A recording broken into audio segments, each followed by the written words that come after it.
दोस्तों आप देख रहे हैं राइट भोजपुरी और आप लोगों को फिर से एक बार राइट भोजपुरी चैनल में स्वागत है। दोस्तों आप लोगों को सबसे पहले बता दें खेसारी लाल यादव का इस साल के होली का सॉन्ग कितने गाना आने वाला है। तो दोस्तों इस साल खेसारी लाल यादव के गाने कम से कम 15 से 16 गाने आने वाले हैं। आप लोग ये वीडियो देख सकते हैं।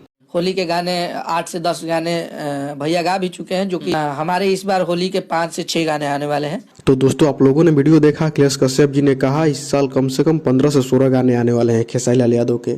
उसमें अखिलेश कश्यप का 5 से 6 गाना होगा। और दोस्तों ये आप लोग फोटो देखिए, ये फोटो पंकज बिहारी ने अभी अभी शेयर किए हैं, जो कि इस साल के होली की गाना का फोटो है शूटिंग समय का। और उन्होंने लिखा है कि इस साल बहुत ही बड़ा धमाका होने वाला है होली के सॉन्ग में। और दोस्तों पब्लिक का डिमांड ये है कि इस साल के होली का सॉन्ग सरस्वती पूजा से पहले छोड़ा जाए, ताकि सरस्वती पूजा के विसर्जन में होली सॉन्ग बजा सके।